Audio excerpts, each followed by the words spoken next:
अपेक्षिक अपवर्तनांक को समझते हैं।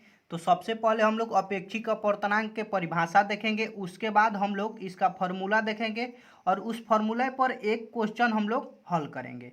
तो चलिए अब इसका परिभाषा देखते हैं। तो देखिए इसका परिभाषा है, दो माध्यमों के निरपेक्ष अपवर्तनांक के अनुपात को अपेक्षिक अपवर्तनांक कहा जाता है। देखिए बोल रहे हैं कि दो माध्यमों के निरपेक्षिक अपवर्तनांक के अनुपात को हम लोग क्या बोलते हैं, अपेक्षिक अपवर्तनांक बोलते हैं।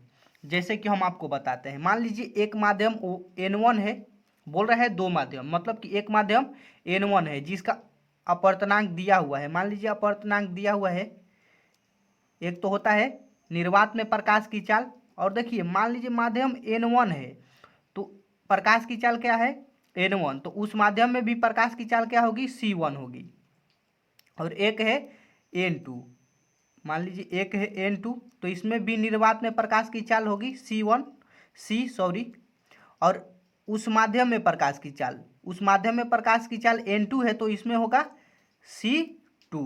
तो इसके अनुपात को हम लोग क्या बोलते हैं, अपेक्षिक अपवर्तनांक बोलते हैं। जैसे कि इन दोनों का हम लोग अनुपात निकाल लेंगे ना, तो उसी को हम लोग क्या बोलेंगे, अपेक्षिक अपवर्तनांक बोलेंगे। जैसे में कि हम आपको एग्जाम्पल जब समझाएंगे तो आपको अच्छी तरह से समझ में आ जाएगा। तो चलिए हम लोग अब इसका फॉर्मूला देखते हैं। तो देखिए इसका फॉर्मूला यहाँ पर लिखे हुए हैं, यदि माध्यम 1 एवं माध्यम 2 के निरपेक्षिक अपवर्तनांक क्रमशः N1 एवं N2 हो तो माध्यम 2 का माध्यम 1 के सापेक्ष अपवर्तनांक को प्रायः संकेत N21 से निरूपित किया जाता है। देखिए मान लीजिए माध्यम 1 है जो क्रम निरपेक्षिक अपवर्तनांक इसका दिया हुआ है N1 और 2 के निरपेक्षिक अपवर्तनांक N2 दिया हुआ है। तो बोल रहा है कि माध्यम 2 का माध्यम 1 के सापेक्ष अपवर्तनांक निकाल कर बताइए कि क्या होगा। तो देखिए इससे ही इसका फॉर्मूला बनेगा। मान लीजिए कि माध्यम 1 का मान लीजिए क्या यहाँ पर दिया हुआ है कि माध्यम 1 का अपवर्तनांक N1 है और माध्यम 2 का अपवर्तनांक N2 है। तो माध्यम 1 का अपवर्तनांक N1 है तो इसमें आपको हम अपवर्तनांक का फॉर्मूला बताए हैं कि पहले होगा निर्वात में प्रकाश की चाल, माने शून्य में प्रकाश की चाल बटा में उस माध्यम में प्रकाश की चाल। तो उस माध्यम में प्रकाश की चाल कितना है, N1 है, तो यहाँ पर क्या होगा, C1 होगा। और दूसरा में माध्यम 2 में, तो माध्यम 2 का अपवर्तनांक दिया हुआ है N2, तो इसका फॉर्मूला आपको पता होगा कि शून्य में प्रकाश की चाल बटा में उस माध्यम में, तो उस माध्यम में प्रकाश की चाल कितना है, N2 है, तो इसमें क्या होगा, प्रकाश की चाल C2।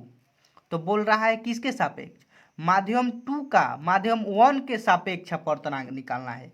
तो जिसके देखिए जिसका निकालना होता है वह पहले होता है और जिसके सापेक्ष निकालना होता है वह बाद में होता है।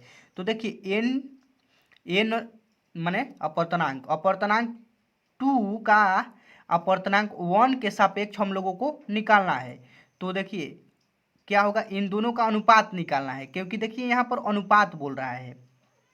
यहाँ पर देखिए अपवर्तनांक बोल रहा है कि माध्यम दो माध्यमों के निरपेक्षिक अपवर्तनांक के अनुपात को हम लोग क्या बोलते हैं, अपेक्षिक अपवर्तनांक बोलते हैं।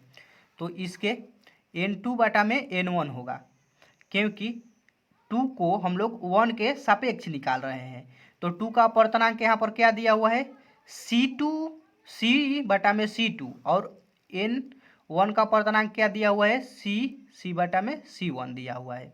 अब इसको हम लोग देखिए, मान लीजिए इसको हम लोग ले जाएंगे ऊपर, यह गुणा में है, भागा में है, भागा में हम है बोल दिए, गुणा में है, भागा में है। तो देखिए इसे हम लोग ऊपर ले जाएंगे तो भागा में जो रहता है तो गुणा में जब जाता है तो नीचे वाला ऊपर चला जाता है और ऊपर वाला नीचे आ जाता है।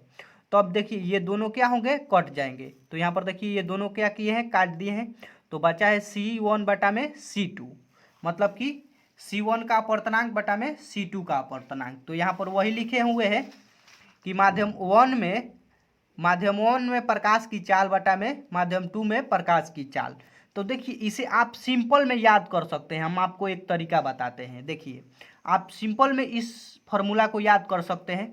देखिए जिसको निकालना है, जिसके सापेक्ष निकालना है, जिसको निकालना है उसे हम लोग क्या लिखते हैं, नीचे लिखते हैं। तो देखिए यहाँ पर किसको निकालना है, माध्यम 2 को माध्यम 1 के सापेक्ष निकालना है। तो जिसके सापेक्ष निकालना होगा वो ऊपर रहेगा, और जिसको निकालना होगा वो क्या होगा, नीचे होगा। यहाँ पर देखिए दिया हुआ है। अब हम लोग इसे एक क्वेश्चन करेंगे तो आपको और अच्छे तरह से समझ में आएगा। यहाँ पर देखिए वही फॉर्मूला लिखे हैं। अब यहाँ पर हम लोग क्वेश्चन कर लेते हैं। तो चलिए क्वेश्चन देखते हैं। तो देखिए क्वेश्चन दिया हुआ है कि अपेक्षिक अपवर्तनांक, मतलब कि हम लोगों को क्या निकालना है, ग्लास माने कांच को वाटर के सापेक्ष अपवर्तनांक निकालना है, सापेक्ष अपवर्तनांक निकालना है। तो उसके लिए आपको हम बताए हैं कि जिसको निकालना होता है हम लोग उसे क्या कहाँ लिखते हैं, नीचे लिखते हैं, और जिसके सापेक्ष निकालना होता है उसे हम लोग कहाँ लिखते हैं, ऊपर लिखते हैं।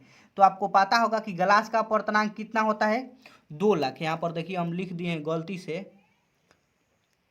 2 लाख होगा।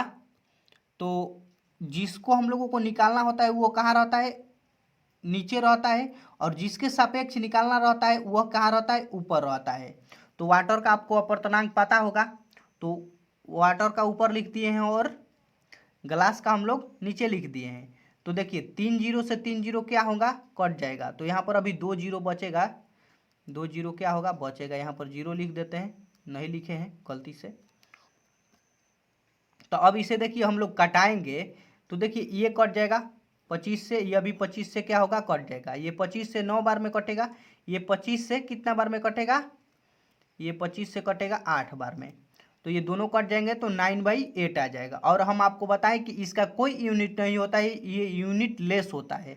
तो आप इसी तरह से किसी का भी सापेक्षिक अपवर्तनांक और अपवर्तनांक निकाल सकते हैं। इस वीडियो में हम लोग इतना तक ही समझेंगे। इसके बाद हम लोग अगले वीडियो में हम लोग स्नेल फार्मूला समझेंगे। स्नेल फार्मूला का मतलब क्या होता है उस पर हम लोग एक एग्जाम्पल भी हल करेंगे।